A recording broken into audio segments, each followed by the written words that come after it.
शिमला में जो हिंदू संगठन है, आम जनता है, वो सड़कों पर उतरी हुई है। किस प्रकार से एक अवैध मस्जिद को लेकर वहां की जनता अपनी आवाज को बुलंद कर रही है, ये हम सब देख रहे हैं। तो rural development minister Anirudh Singh है। अनिरुद्ध सिंह जी ने सदन के पटल पे अभी चंद दिनों पहले कहा कि ये जमात के लोग कहां से आ गए।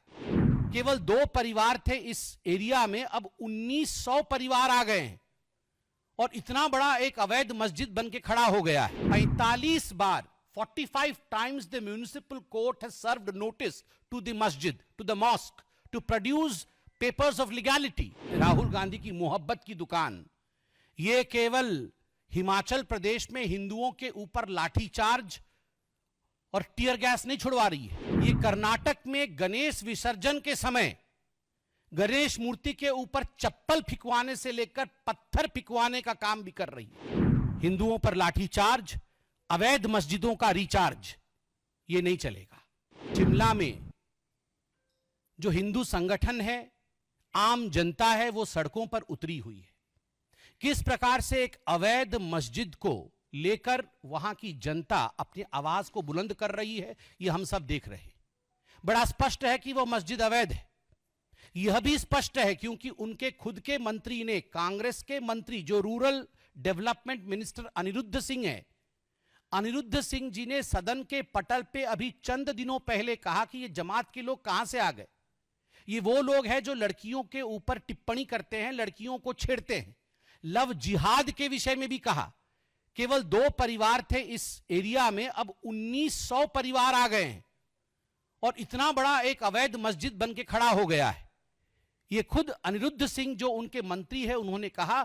अनिरुद्ध सिंह जी के खिलाफ कांग्रेस ने ही मोर्चा खोल दिया है। उनके बाकी मंत्री अब अनिरुद्ध सिंह जी के खिलाफ बोल रहे हैं। जो अवैध है उसका जाना तय होना चाहिए। आश्चर्य का विषय है, जो म्युनिसिपल कोर्ट है, local municipal court, 45 bar 45 times the municipal court has served notice to the masjid, to the mosque, to produce papers of legality. 45 bar notice जाने के पश्चात भी मस्जिद ने अभी तक लीगैलिटी की कोई कागज दाखिल कोर्ट में नहीं कराया है। उसके बाद भी कांग्रेस पार्टी का जो अपीजमेंट का रवैया है, वह हम देख रहे हैं। इतना ही नहीं, ये जो मोहब्बत की दुकान है, राहुल गांधी की मोहब्बत की दुकान, ये केवल हिमाचल प्रदेश में हिंदुओं के ऊपर लाठीचार्ज और टीयर गैस नहीं छुड़वा रही है, ये कर्नाटक में गणेश विसर्जन के समय गणेश मूर्ति के ऊपर चप्पल फिकवाने से लेकर पत्थर फिकवाने का काम भी कर रही है। यह है राहुल गांधी के मोहब्बत के दुकान का आलम। होगा ही। अब इल्हान ओमार से मिलेंगे तो मस्जिदों से, जो अवैध मस्जिद है, उससे प्यार तो होगा ही और हिंदुओं के ऊपर लाठीचार्ज होगा ही। इल्हान ओमार कभी यह तो नहीं बताएगी कि अवैध मस्जिद के खिलाफ कार्यवाही करनी है। जिस बर्बरता के साथ हिंदुओं के ऊपर लाठीचार्ज हुआ है, भारतीय जनता पार्टी उसके खिलाफ आवाज बुलंद करती है। महिलाओं के साथ भी अत्याचार हुआ है पुलिस का। यह बर्बरता उचित नहीं है। हिंदुओं पर लाठीचार्ज, अवैध मस्जिदों का रिचार्ज, यह नहीं चलेगा। अपीजमेंट के अंतर्गत हिंदुओं पर लाठीचार्ज होगा और अवैध मस्जिदों का रिचार्ज होगा।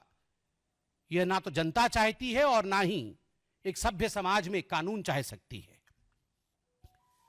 लोगों का नारा था कल, और मुझे लगता है लोगों के नारे में दम है। हिमाचल ने ठाना है देवभूमि को बचाना है। इसमें कोई बुराई नहीं। जहां अवैधता रहेगी, और जैसे कि उनके मंत्री ने खुद कहा है कि लड़कियों के साथ दुराचार किया जाता है, यह उचित नहीं है। देवभूमि को बचाना ही पड़ेगा।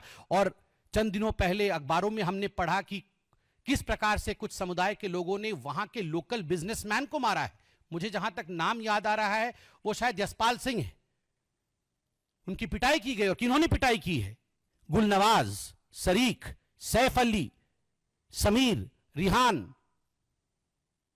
2 परिवार से 1900 लोग हो जाते हैं, उन्हीं के मंत्री ने कहा है। और इस प्रकार लोकल बिजनेसमैन की पिटाई, आज वहां लोकलाइट सुरक्षित नहीं है, यह उचित नहीं है। This story of appeasement has to stop. The law should take its own course.